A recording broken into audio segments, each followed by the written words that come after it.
We're live, brother. How you doing, man?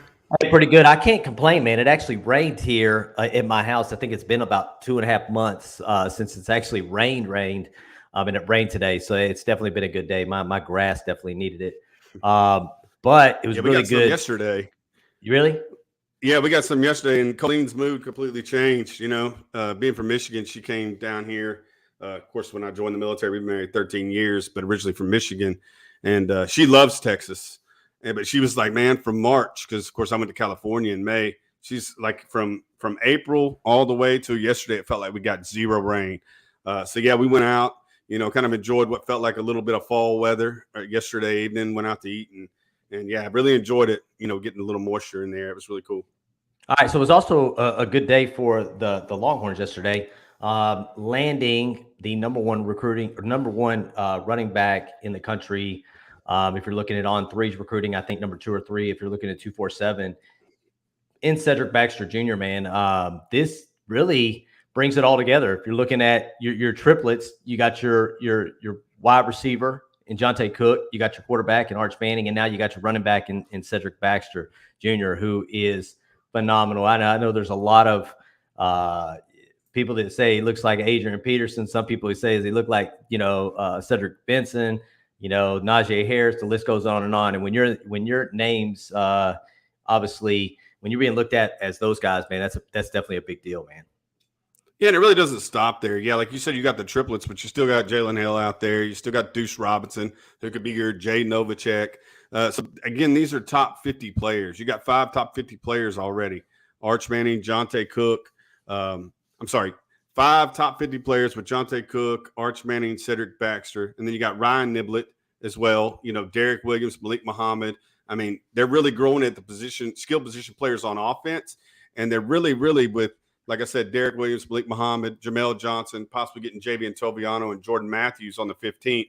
They're really turning this thing back into DBU, and that seems to be the concentration. And we already got 5 offensive linemen in the class. So really need to start keying in on that front 7. I know we're going to talk about that a little bit. Yeah, but if you actually go back and look at the composite, 247's composite, currently, as we said at the number 3 class.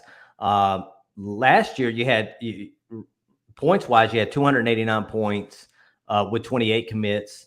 You're currently sitting at 285 points with 22 commits, and I think you currently have like a 92.12 average. I think is where it's at as far as the average goes. And you still have an opportunity to land Jordan Matthews on the 15th. I think September 21st is Jalen Hill. Some of the guys, man, you kind of look at it. If I was to add a couple of these guys in, I was messing with the crystal ball on 247 yesterday. If you add, Jordan Matthews, Jalen Hill, Deuce Robinson, and Javian Toviano, you hope you get you try to go out there and you get the big fish and Damon Wilson. Hopefully you can get 𝗟𝗓 out of Utah, and then Marcus Dillon. You close that out. You're looking at a total score of 316 points and 316.57 on the 247 composite, which puts you in a pretty good spot to land a top 3 class. But it also, depending on how these other classes do in front of you, also puts you in a pretty good position to land the number 1 class. Yeah, and these guys aren't going to stop recruiting. A lot of those big fish you talked about, Wilson, 𝗟𝗓, and again, I'm not going to stop recruiting David Hicks. I'm not going to stop recruiting Anthony Hill. Again, if you look at A&M's class, they recently had a decommitment in Bravion Rogers. There's nothing saying that just because he committed a couple of weeks ago to A&M, if this class doesn't start coming together for them, he could decommit. He could see the level of talent that Texas is currently getting on that defensive side of the ball and say, you know what, I'm going to move out west and down to Austin and make this thing happen. We don't know that's a sure thing, but you don't stop recruiting. Just like they haven't stopped recruiting from coast to coast, grabbing kids out of Florida, Louisiana. The out-of-state stuff continues to amaze me. The kid who committed yesterday, Cedric Baxter Jr. from Florida, Peyton Kirkland from Florida, Damon Wilson from Florida, that Florida pipeline. Then you go down to Louisiana, you're getting Arch Manning, looking at Jordan Matthews, already got Derek Williams. So those seem to be working out really, really well. And these coaches that they brought on with Brendan Marion and Tashard Choice and their ability to recruit and get this level of athlete into this program has truly amazed me. They're great technicians, great coaches, great young guys who can really teach the game, and these kids gravitate to. And you could definitely see it on the recruiting trail.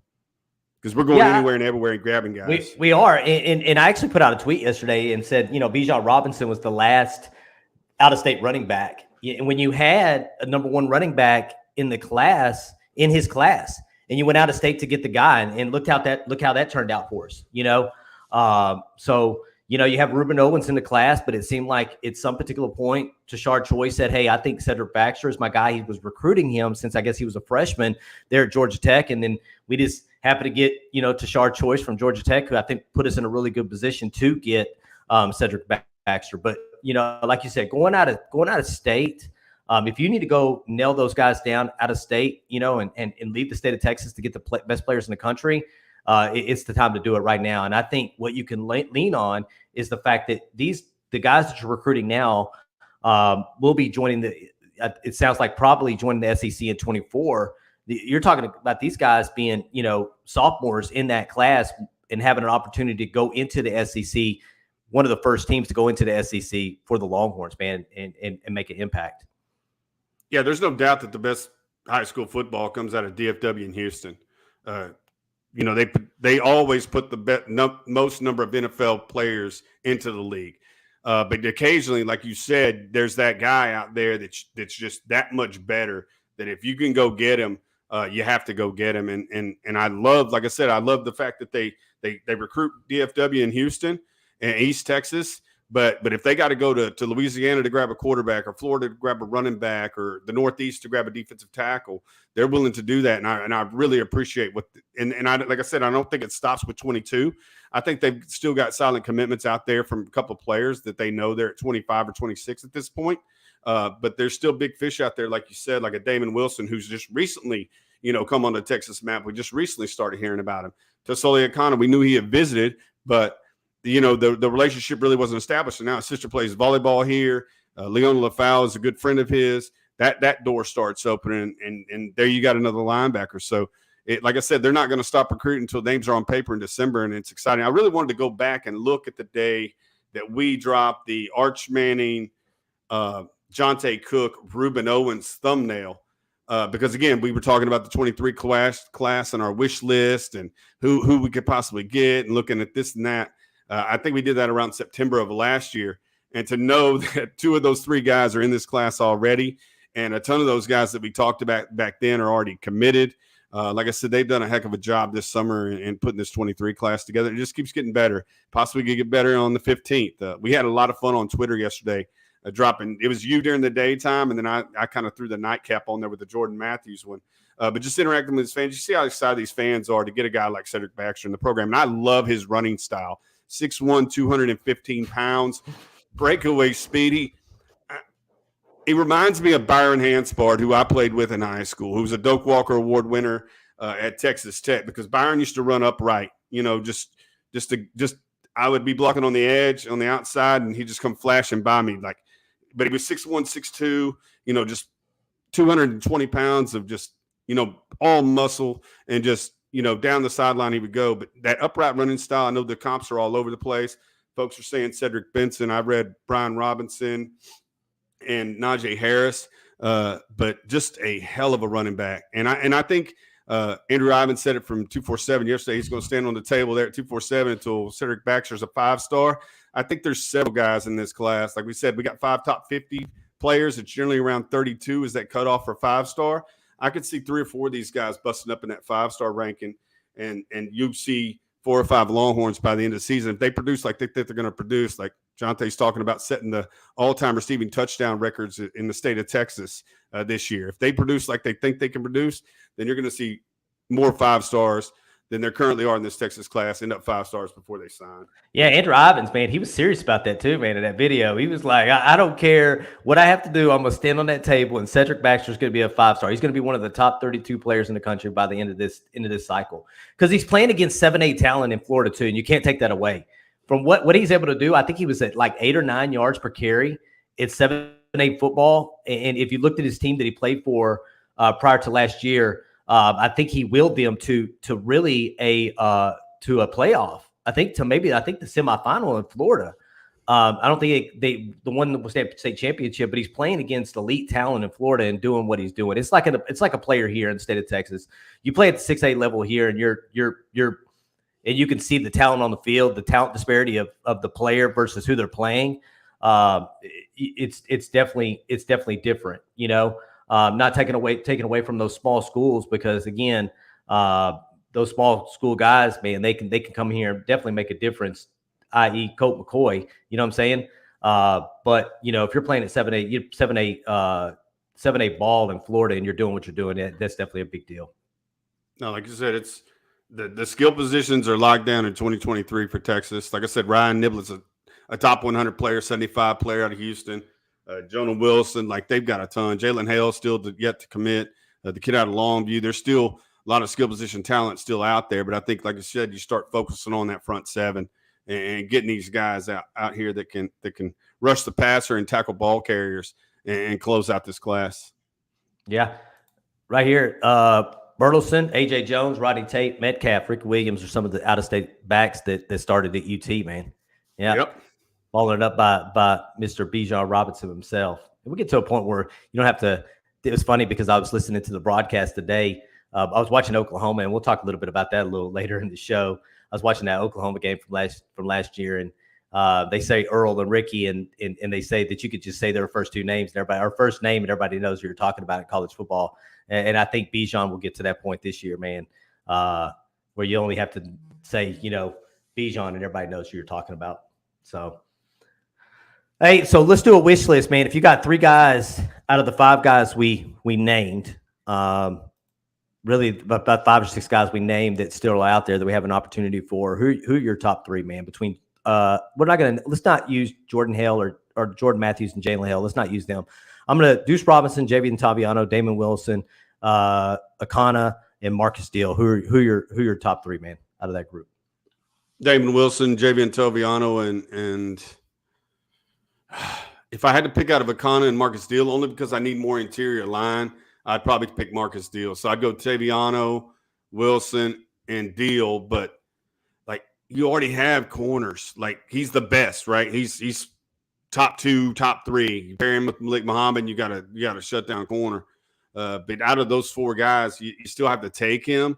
And so I think the odd man out, unfortunately, because you kind of choosing between Wilson and 𝗟𝗓𝗓. If you say I can only have one, I'm taking Wilson, and I'm taking my interior guy with Marcus Deal. But he has to play defense. He can play offensive line and defensive line, but I'm bringing him in as a defensive lineman. So yeah, because I think that's one thing right now is he wants to play defense. I think they were looking at him on the offensive side of the ball, if I remember correctly. I'm almost going to go with you too, man, because I think offensive recruiting is not going to be a problem here at University of Texas, right? You would love to have a Deuce Robinson, but right now you have a young tight end group right now that sits on the 40 acres in Juan Davis and Ham and Jatavian Sanders and so on and so forth. So I think from a tight end standpoint, I don't think you need to take a tight end if you were to run out of spots. But I'm kind of with you. You take an edge. It's kind of hard to pick between Wilson and 𝗟𝗓𝗓. I guess you take the guy that's probably higher ranked. He's probably going to be higher ranked on your board. So I'm with you. I'm going to go defensive guys because Sarkisian can go down to the local HB, and I've said this multiple times. He can go down to the local HBB, man, and get the stock guy and put him out as a receiver, and he's going to find a way to get him open. Now, what he does when he gets the ball, I don't know. Either gets killed or scores a touchdown or runs out of bounds. Got options there. But on the defensive side of the ball is where we really need to nail it down. So I'm definitely going to go with the defensive guys as well. Yeah, but again, I'm trying to find a scholarship opportunity for Deuce Robinson. I have to have him. You know what I mean? Like he's the number 1 tight end in the country. Like I'm finding a scholarship for him. You maybe choose 3. We're suffering on defense. That's where we need to up this 23 class on the defensive side of the ball. Everybody knows that. So the easy answer is defense, but I'm going to have to find a scholarship for Deuce Robinson. Yeah, there's another one. There's another one too, Jordan Hall. I've seen something on him. He's a defensive line out of Florida too. It's crazy how these guys are you just don't hear anything about them. Then all of a sudden they're like, hey, we're here too. Well, Jordan Hall's a really good friend of 𝗟𝗓𝗓 Mitchell's. So I did tweet out about a month ago when 𝗟𝗓𝗓 Mitchell committed, and we heard that there was Big Baby, that's Jordan Hall's nickname, was out there and interested. We shot a tweet saying, hey, come join your buddy here at the University of Texas. But again, you haven't heard much after it. But But like you said, guys are coming out of the woodwork late in the recruiting cycle at this point, because everybody wants to be recruited by the time they start their season. And come on, if you're interested and you're in that top 50 along with these guys, we're gonna want to take you, especially if you're on that defensive side of the ball, like Hall and they got Damon Wilson that we were talking about, 𝗟𝗓𝗏, Toviano, all the defenders that want to come. We need to try to find scholarships for them. Yeah, I did notice this too, and I think on 3 it has them ranked. Talking about Darrion Gullette ranked over Hicks and Hill. That's Sports Illustrated, but on 3, I think they got him ranked in the top, I want to say 30 or 40 on 3, talking about Darrion Gullette. He's been there for a long time, like a long time on their list, way up there. And I think he's above Hill too, which, pisses some Aggies off out east, man, when they see that and they're like, oh, well, on 3 really doesn't count. Absolutely they do count. But so. He could be an edge or he could be a linebacker. Like it's unfortunate that he tore up his knee because I think he was he transferred from Arlen to Teague. This summer, his dad's coach out there now. And the only thing that works against Darrion Gullette, because you could definitely see his athleticism is the small school stuff.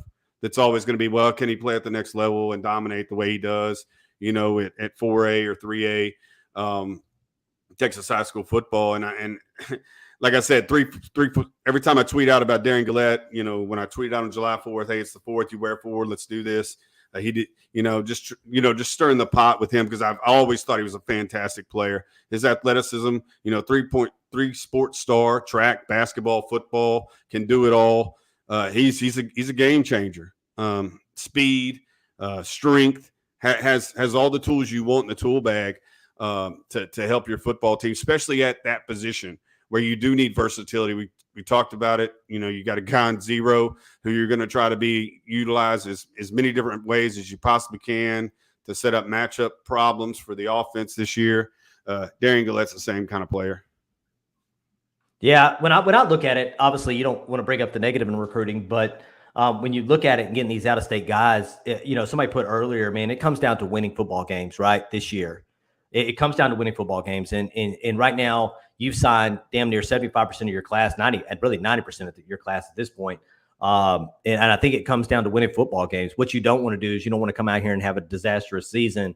All of a sudden you got these guys signed and now they're thinking about, well, LSU sounds good to Derek Williams, Malik Muhammad sounds good to Alabama. So I think it really comes down to how we're playing, this year, having some success on the defensive side of the ball, just to kind of get these guys, honed in and not wanting to flip before signing day. But I think relationships matter too. And I think these coaches have created these relationships with these players that are committed now. And as long as you continue those relationships and you show improvement on the football field, I think you're going to be doing all right at the end of this cycle. Yeah, that's the key is winning. Again, when you hear Jonte talk, he talks about Sark's vision and how he wants to take this particular recruiting class into the SEC because he thinks they built an SEC type roster. And these kids who are currently committed to this class understand that vision. It's just going to have to be, do we continue this upward trend away from 5 and 7, competing for a Big 12 championship this year as we continue to transition and just continue to grow. Again, I'm not too worried about the offense in the 2022 season for the Texas Longhorns. I think they'll be pretty doggone good, regardless who the starting 5 linemen are, because we're going to talk about that in here in just a minute, because it depends on who you read, what day it is, what kind of lineup you're going to get. But we feel like, again, if you were to guess right now, I used to say 80% right on players and 20% right on positions, but I think as we get closer to opening day, you may find yourself getting closer to what that starting 5 looks like. But he said it again today. Steve Sarkisian said it again today. I'm going to put my best 5 out there, and that's what's important, regardless of the competition in which you play. I got to play my best players to give my team a best chance to win, and that's what all coaches want to do. Is put their best guys out there and give because they owe that to the rest of the team. Is put their best guy out there.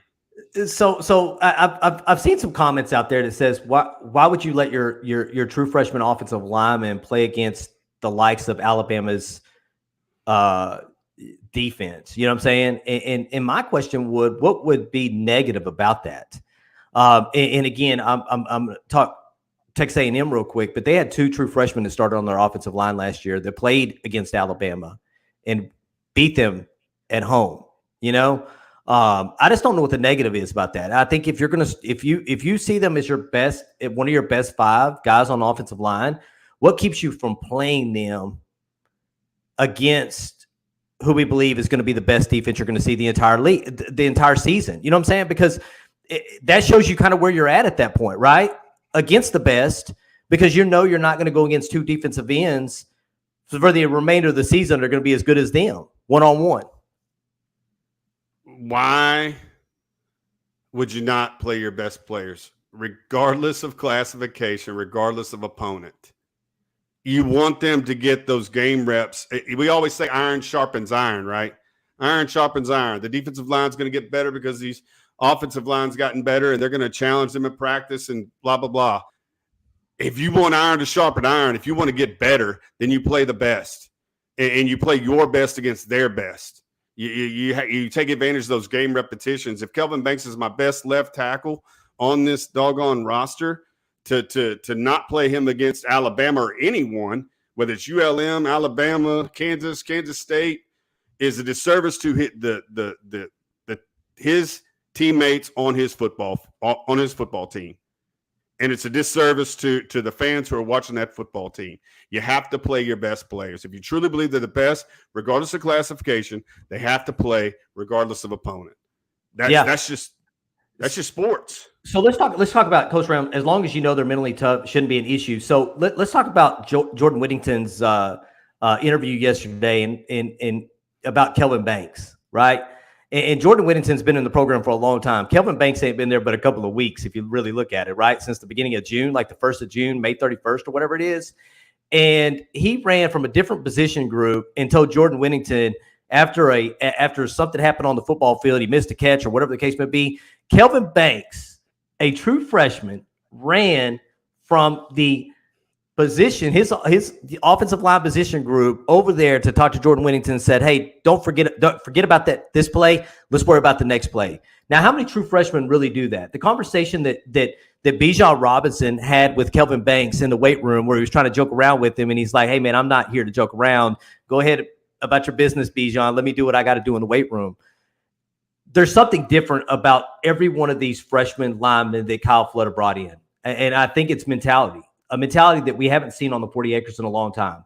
And that's smart, tough, resilient guys that are going to go out there and play their ass off, play after play after play after play. And if you miss one, or if you give up a sack, it's about brushing yourself off, being resilient, being the tennis ball versus the egg, and going on to the next play and doing what you got to do. That's what you see from these defensive, and you hear it each and every week from Steve Sarkisian, from Kyle Flood, from the football players about how good these freshman offensive linemen are.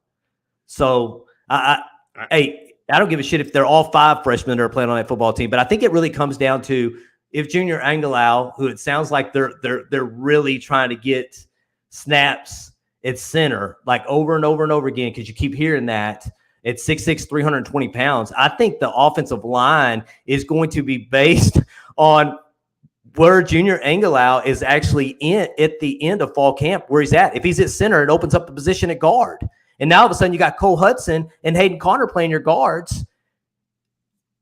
What's to say that Cam Williams and Kelvin Banks can't be your tackles? And Steve Sarkisian said that again today. He said, I had 2 guys playing guard. Who did he talk about? Alex Leatherwood and Neal, who played guard at Alabama, who were drafted and played tackle in the NFL. All these guys come in here as tackles. We've all said they're versatile enough to slide inside if they had to, and they'll all graduate and probably play tackle in the NFL if they're as good as what they're being advertised as. And that's why I say they have to get those reps in game. Like, you can't sit them on the bench just because of a classification. If they're your best players, you have to play them. That's like saying, like, I don't even have an analogy for it, to be honest with you.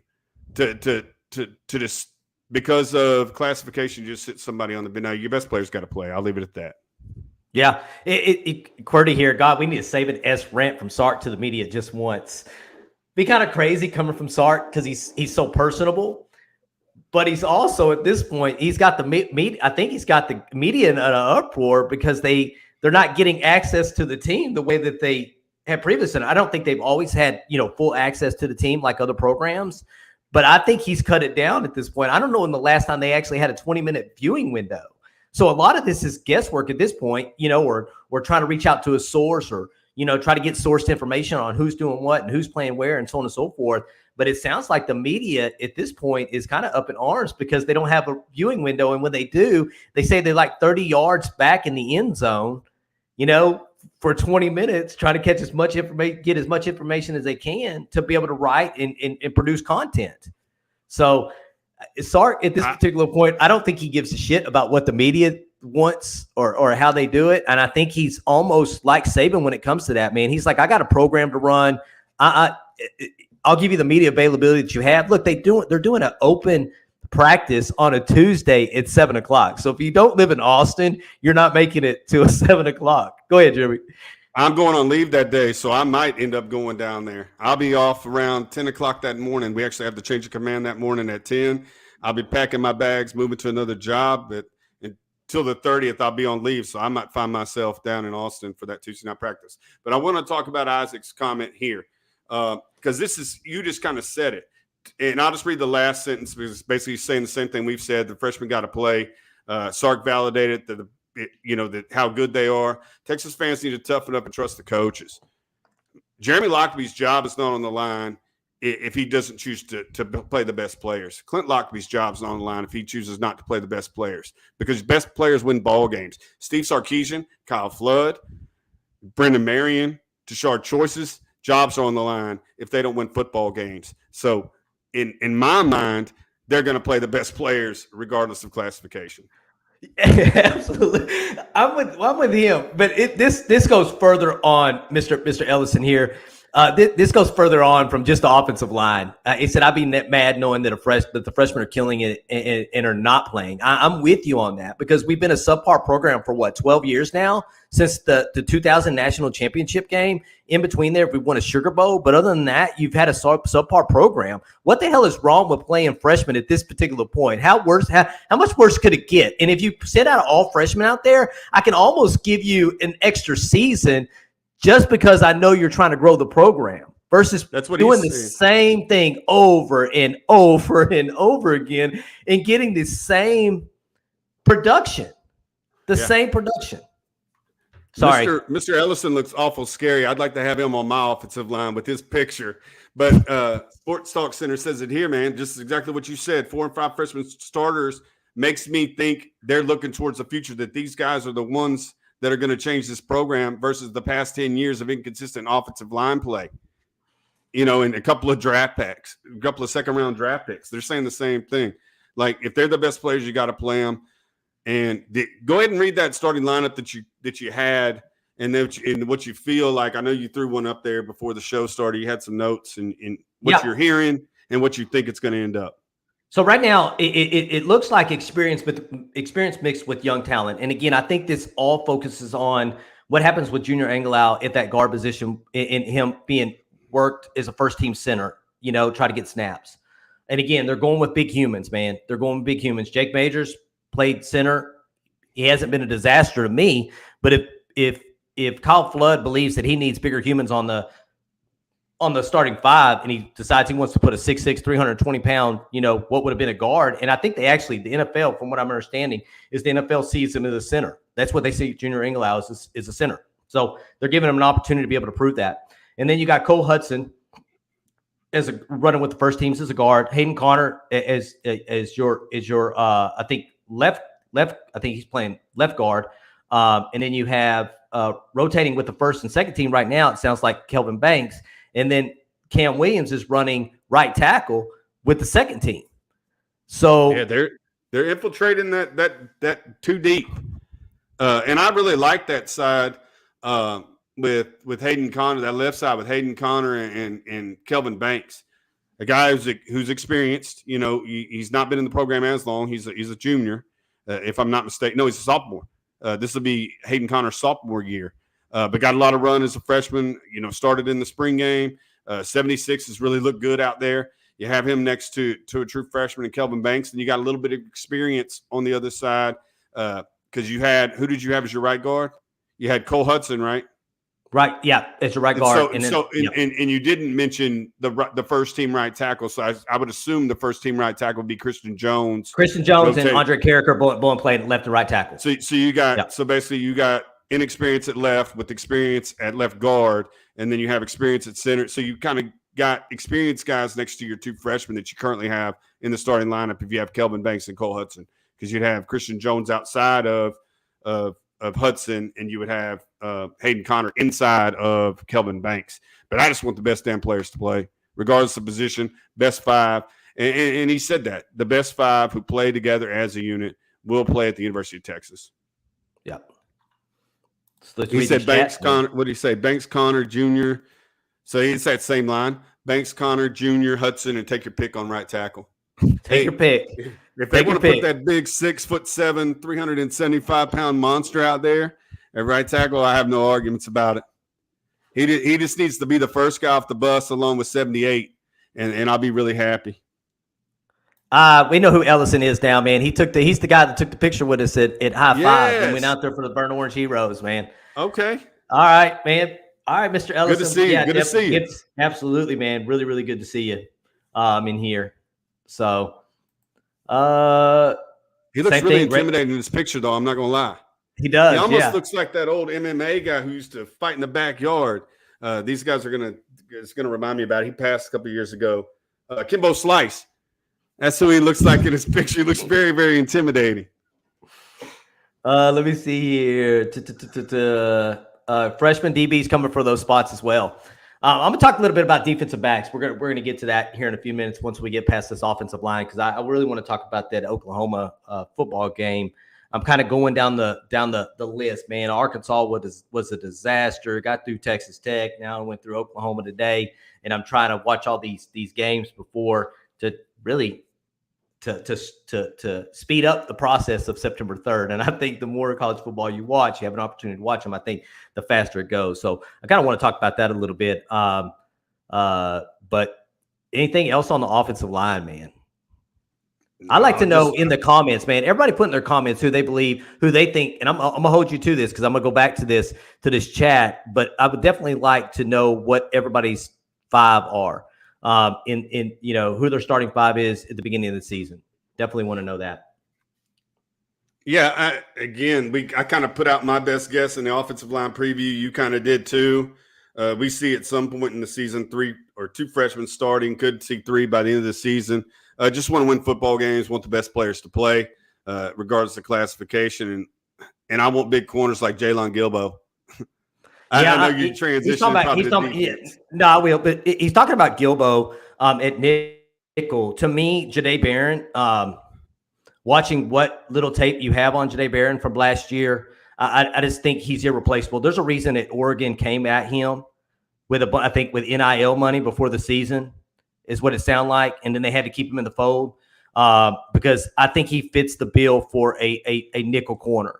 Because it's one of those things where you're talking about you don't have to worry about safety being over the top with him. Have to be worried about safety being over the top because he can cover one-on-one. So I think Barron is probably safe at that nickel corner spot. We'll kind of go through here and talk a little bit about the corners and talk a little bit about the defense as well. But I think he's probably one of the ones that are safe. I want to talk about Anthony Cook real quick, man, because I pulled up some PFF numbers today about Anthony Cook, and he was believe it or not, the second best tackler on the football team last year with a tackle grade from PFF of 86. Believe it or not, he had when you're talking about pass rush, he was the top pass rusher on the entire football team last year. What that tells me is, as a safety, you're able to move him around. You're able to bring him downhill because he's a sure tackler. But if you need to bring him around the box to rush the passer, he's going to do everything that's necessary to get to that quarterback. And I didn't really notice that. But at the same time, as a safety, with his cornerback skills and his nickel skills, he can also cover if he needs to cover as well. I think Anthony Cook is going to increase his trajectory for his NFL stock is going to go off the charts this year. Anthony Cook is that player, though, because I know you told me this before the show, and it did strike me on tape. As a slot corner, whenever motion would go away from Anthony Cook's side, meaning the receiver that he was supposed to cover would motion to the other side and move the defense, and the defense would rotate at the back end, and he didn't have anybody to cover. He loved to play around the line of scrimmage. When he didn't have coverage responsibilities. I was telling you, Sir Roderick Thompson, the Texas Tech running back, took a handoff around the 13-yard line going in, and that exact thing happened. And that's when it kind of flashed for me that Anthony Cook would be very valuable at the safety position because he loves contact. Like I say, motion went away from his side. He no longer had coverage responsibilities. He got close to the line of scrimmage. As soon as the ball was snapped, it was a delayed handoff to the running back. He's in the backfield, makes a stop. And he's 6'1". He weighs about 190 pounds, but loves contact. You see him out in the open field tackle, swing route.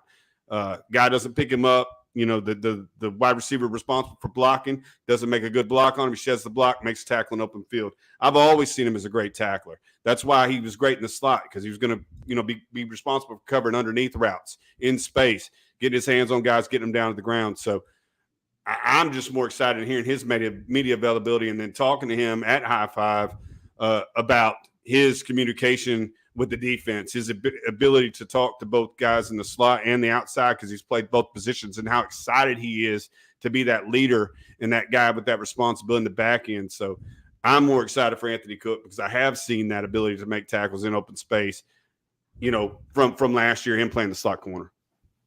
Yeah, I'm excited. So let's talk about this, man, because, again, I'm going through these games, and you get to a game like Oklahoma, and the first half happens, right?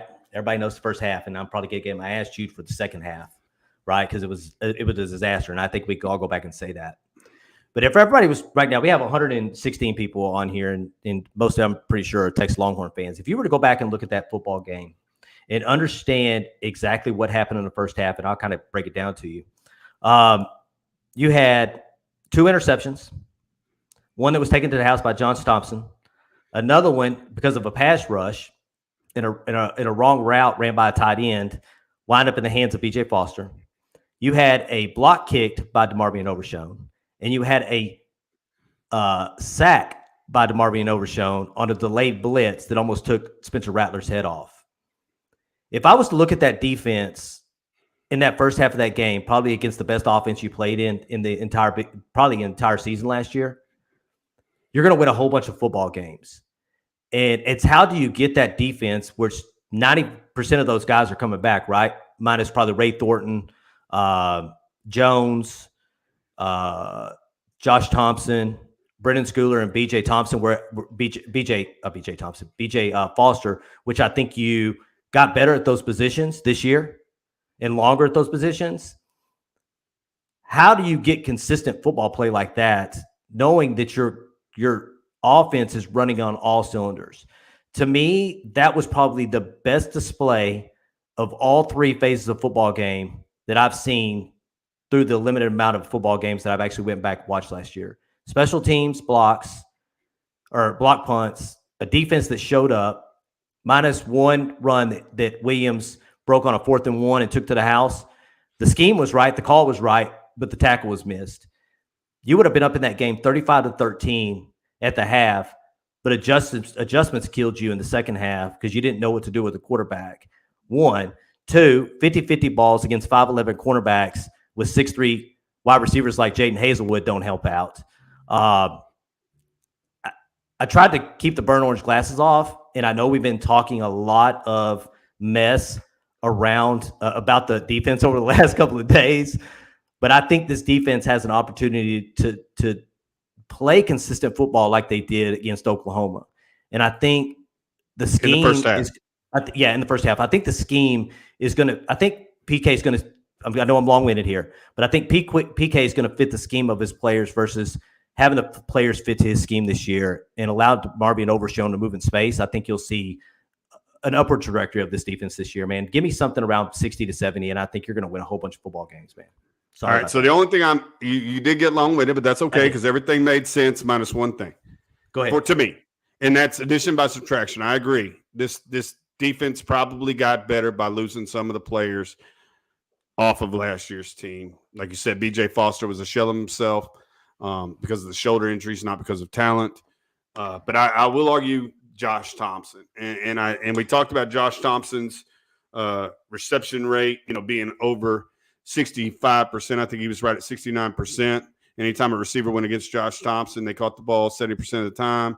Same numbers against Deshaun Jameson. Anytime a receiver was targeted against Deshaun Jameson, it was 70% receptions. So the only reason why I'm disagreeing with Josh Thompson is because he's on an NFL roster. Somebody saw enough in his skill set to draft him. But what I do like is the guy that's replacing him is 6'2". What I do like is that we're going to play press man coverage. What I do like is I don't think that 70% completion percentage that Thompson and Jameson gave up last year is going to continue.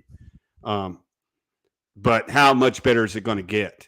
Because QWERTY's absolutely right. Because I talked about with Clint a little bit before the show today. We were talking about DeMarvin Overshown versatility and matchups and put him on mismatches. And I said that's all well and good as long as everybody else around him knows their job and does their job. Freelancing's great. Delayed blitzes are great. If you don't have any responsibilities and you don't have any, and the back forgets about you and you're able to get a blindside hit on Spencer Rattler. But if you ad lib out of the scheme, your buddy's got to know it, and they got to take advantage or take care of your responsibilities if you have some. If not, if the play doesn't call for you to hit a gap or to provide coverage on the back end, then by all means, if you have that opportunity to take advantage of it, take advantage of it. But consistency in doing your job in the scheme and less freelancing is what's going to be necessary to because I believe they have the athletes in some positions. We've already talked about defensive line and the production there and who we think should be starting because of their ability to produce.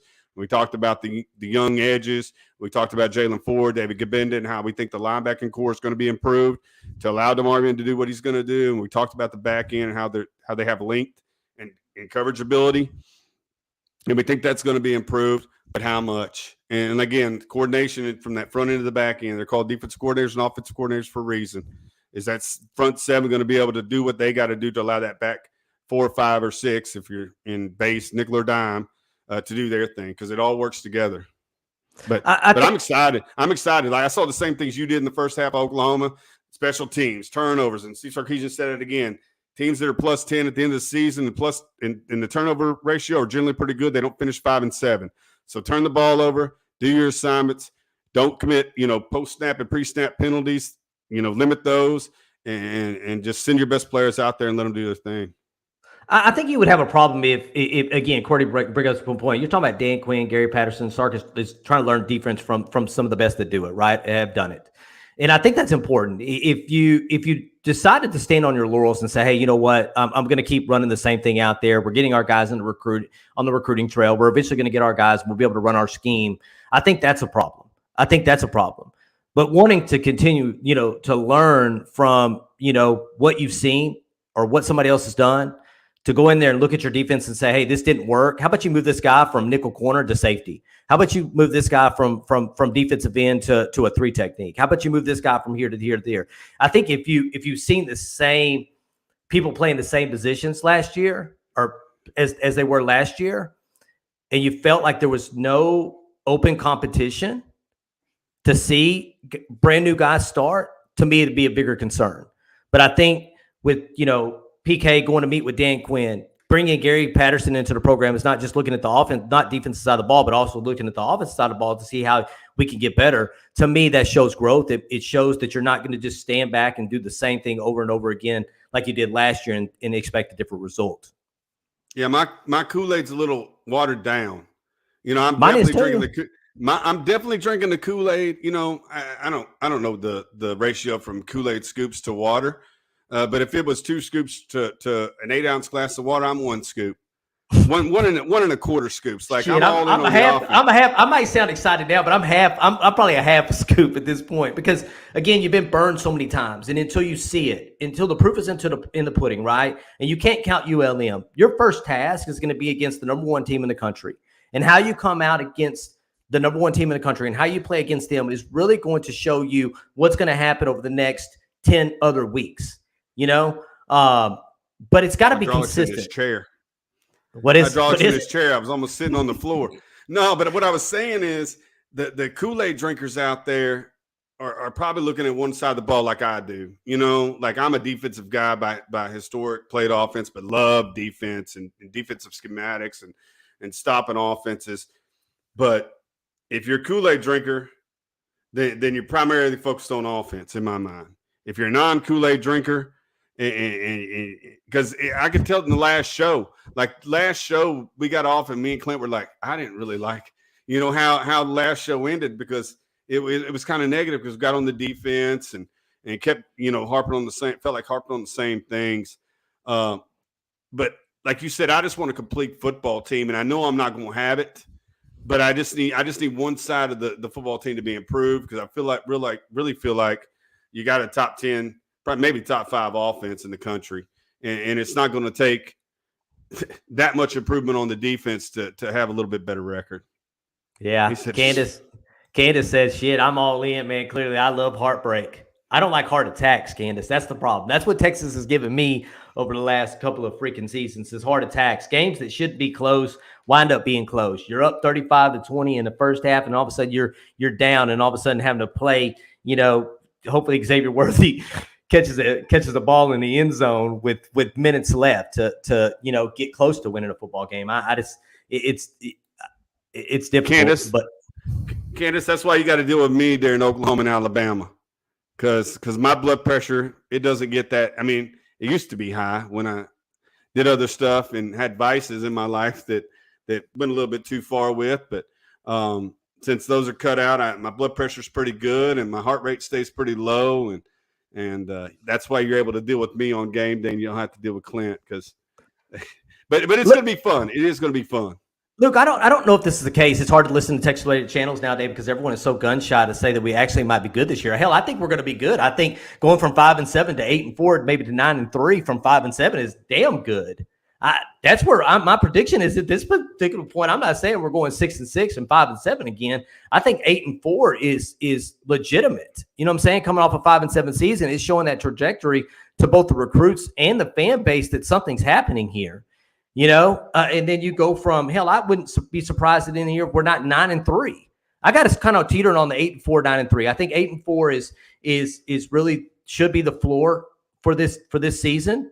But there's nothing to say we also can't win 10 games either. If you go back and look at those football games that we had last year against some of these teams, we should have won those games. There's no reason that you go, you know, you get your ass beat by Arkansas, right?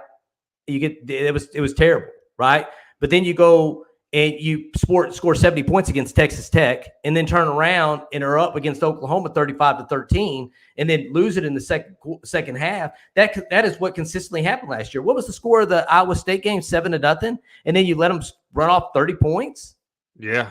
No, and they were in every game last year except for, and I always say Iowa State and Arkansas because of the final score. To me, you're not in the game that you lose by, I think it was 31. And then Arkansas, that was just pure domination the second half. But they were in every football game, led Oklahoma by greater than 10 points, led Baylor by greater than 10 points, led Oklahoma State by greater than 10 points. They were in every football game except for 2. Yeah, they definitely – and again, if they turn the turnover ratio over and they're plus instead of minus, there's a lot of ways that we could improve from last year in just a little bit. In certain areas, again, the completion percentage by wide receivers on our defensive backs at 70% is crazy. Like you said, the teams that play well are generally around 30-40%. You know, I'll take 50%. Give me a 50-50 ball because last year it wasn't a 50-50 ball. It was a 70-30 ball, and it went their way. We just got to cover a little better. We got to, you know, any pressure rate of 20-something%, havoc rate of 10%. We were getting no pressure. We had 20 total sacks. That could be improved. So, I'm with you, Clint. Like just slight improvements, and when I say slight, give me 35 sacks. Give me 2.5 sacks a game, up from 1 1/10 of a sack. You know what I mean? Like it's not going to take much to improve this football team because they played pretty bad on defense last year, and they still found a way to be in just about every ball game. I'm gonna go with Texas Salt Slam. Y'all can hold me accountable to this. All right, at the end of the season, I will say if defense improves and is close to top 50ish, then we'll win 10 games.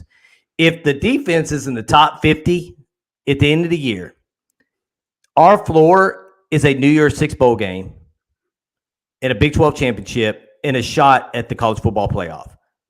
Because you got to think about it, right? We were 100th ranked defense last year, and your offense put up 37 points, 38 points a game, right? Was your average? If you're putting up 50, if you're one of the 50th best defenses in the country, you're probably only giving up somewhere between 20 and 24 points a game. And I'm just kind of just throwing a number out there. If you have 14 points between what your offense is putting up and what your defense is giving up, you're going to win closer to 10 games than you're probably going to win closer to 10 or 11 games than you are 8 games. So if we're in the top 50 of defenses in the country this year, at the end of the season, I got us going to a New Year's Six bowl game as the floor. But what tells you they're going to do that? And I don't mean to no, I'm saying negative. If they are. I'm saying if they are. But what I'm telling you is real life, what we know from last year, right? Not future results are not always indicative of past results. We know that. People can improve. You got new players in the program, 57, 85, or freshmen or sophomores. You got an infusion of talent. But what you have to go off when you write these position previews is the defensive line has a lot of older players that have been not very productive. You got to go to the underclassmen like Byron Murphy and Alfred Collins to find a lot of production per snap.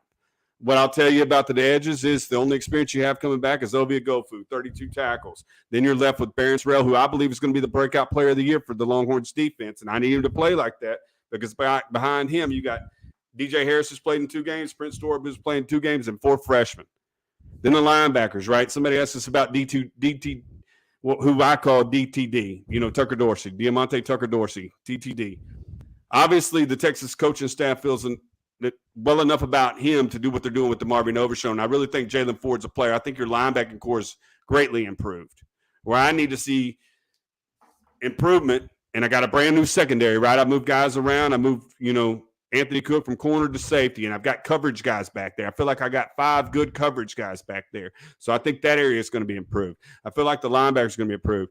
Where I'm still struggling is my defensive linemen and my edges. And unfortunately, what helps these guys do their job back here is those guys up front. And I don't want to have to create pressure from my second level. I don't want Jalen Ford, DTD, DeMarvion Overshown creating all the pressure. I need the guys in that front 3, front 4 creating pressure on the quarterback, especially through the interior. I want pressure in the quarterback's face. So I'm going to give you the top 5. I'm going to give you the top 5 pressure totals from players. So your number one guy with I'm going to give you the total pressures they had. So Alfred Collins had 15 total pressures last year. DeMarvion Overshown 15, 𝗟𝗟𝗓𝗓 14, Moro Ojomo 12, and this one's going to blow your mind here. You ready for this? Byron Murphy had 11 total pressures from the nose tackle position, which was quite a few more than the other folks that were playing on that defensive line last year. That's who was giving you the pressures last year. But those numbers are small, 15, 4, 12, 11, 9. So you're really not affecting the pass rusher if you're not getting more pressures on them. And that's pressure. That means that a sack or a hit or, moving them outside the pocket. Making them move. Yeah. So kind of giving some of our shows away here, aren't we? That we plan on producing over the next couple days. That's what they came here for, though, is that's it, And like I said, I could definitely see improvement on the back end, definitely see improvement in the linebacking core. It's just, what does the front look like? Who's playing in the front? Like you said, if it's the same old names, I'm hoping that they've increased their productivity from last year to this year. If it's new names, kind of like the offensive line, I'm going to be really, really excited to see them do their thing. But that's where it comes from for me is I can't put burnt orange. I could definitely put burnt orange glasses on for the offensive side. It's going to take some work for me to put them on the defensive side. But again, you can find out September 10th real quick when you line up against Alabama and find out exactly what kind of football team you have on both sides of the football. Yep. Exciting show tonight, man. Got 118 people in here tonight. Please hit that like button if you haven't hit that like button. Please subscribe if you have not subscribed. We greatly appreciate it. What else we got here? You want to go through some comments? No, I'm just going to pull up Isaac because he's right. Beggars can't be choosers. That's what you got. You got Barron Sorrell, and he agrees. Like, he's your guy. Again, he showed out last year against Kansas State. He showed out again in the spring game. But Steve Sarkisian talks about him flashing. He talks about Collins flashing. He talks about Vernon Broughton flashing. He talks about consistency of Byron Murphy. Again, you guys talking about, the media availability and guys being able to figure out what practice looks like. That's why I go to the coaches, because Steve Sarkisian doesn't seem like that coach is going to give you one-liners and tell you what you want to hear. He's going to tell you the truth because he wants it to get to the players, and he wants it to motivate them in a positive way or a negative way. He's just going to tell the truth. But yeah, I mean, you got kids out there like Jamon Tapp, Justice Finkley. We're not talking about the freshmen because, again, I don't have any productive college tape or anything to go off of to say they're going to be good, great, or indifferent. You know what I mean? But yeah, I definitely think, you got two All-American Bowl players in there. An All-American Bowl player in Jamon Tapp, an Under Armour guy, and Justice Finkley. We know what Ethan Burke can do out of Westlake. I mean, there's guys to infuse in this defensive line. We talked about Byron Murphy. We talked about, his impact on the game last year, just, was in as few snaps as he got. So not saying they're not out there, not saying they can't do it, just saying we haven't seen it. Emily, say something about Byron Murphy real quick. Not 5'11", 6'1", about 306 pounds. He hadn't been 5'11" since he was a freshman in high school. I just want to put that out there. So if you understand, you understand. If you don't, you don't. But yeah, 6'1", Byron Murphy. So 10th grade. My bad. 10th grade. No, this has been fun. Really appreciate it. If I could, real quick, not sure if anybody in here isn't subscribed or hasn't hit that like button. If you don't mind, 113 folks in here, please hit that subscribe button. If you haven't, join the Texas Football Talk family and become a subscriber. Please hit that like button before you exit the show tonight. Just gives those folks who are doing other things like getting their kids ready to start school, just chilling out, having dinner with somebody else, or doing whatever they do that didn't allow them to come into our show. Lets it go up the algorithm. I don't know how it works in YouTube, but supposedly if folks like it and folks interact with our show, it raises it up a little bit higher on the pecking order so that others can see it. It'd be really, really great to have them guys have an opportunity. So please hit that like button before you leave. Subscribe to the channel if you haven't. Good to see Steven in here tonight from Fanatic Perspective. He says hit that like button. Steven will be on with us on the 16th of this month. I think that's next Tuesday. Unless something changes on his end or our end, planning to do that show on the 16th with Steven. Can't wait to have him in here. He was on a live last night for 2 hours and 42 minutes. I can promise you when Steven's on our show, it will not be 2 hours and 42 minutes. We do not have that stamina in us. That's crazy. Actually, real quick, shout out again, Queen Bee. They have a signing coming up. Yes. Speaking of Broughton and Cook, they're part of the defensive signing on 8/21. Also, Amiri, Keandre, Collins, and Sweat. That is going to be, if you don't mind, Queen Bee, drop it in there where that's going to be at, so we can put that out for you as well. But yeah, we've gone to some of these events before. Really, really cool. I'm gonna tell you, Anthony Cook is really, really, really kind-hearted gentleman. He'll sit there and talk to you as long as you want to talk to him. So yes, definitely go to these events, man. It's more than just signings and stuff. They're really open to have conversations with you, and they'll talk ball with you too, man, which is really cool. Me and Jeremy asking them questions about, it's going to be at the Valhalla Sports Lounge, Esports Lounge, there in Austin. So very cool. Very cool, man. All right. It's been an hour, 111 people in here to finish off the show. Again, please hit that like button. We greatly appreciate it. Like Jeremy said, we do got Fanatic Perspective coming on here next week. Definitely can't do 2 hours and 42 minutes, man. I'll be done. I'm up here. Look, go ahead. Said Steven was debating Cam versus Vince for 1 hour of that. he got the stamina. We don't. So, that's amazing. Absolutely. Yeah, that's amazing. So everybody have a wonderful night. You can find us on Facebook at Texas Football Talk. You can find us on Instagram at Texas Football Talk and on Twitter at TX Football Talk. Thank you for listening. As always, y'all have a wonderful rest of your week, and we'll see you soon. Hook 'em. Hook 'em.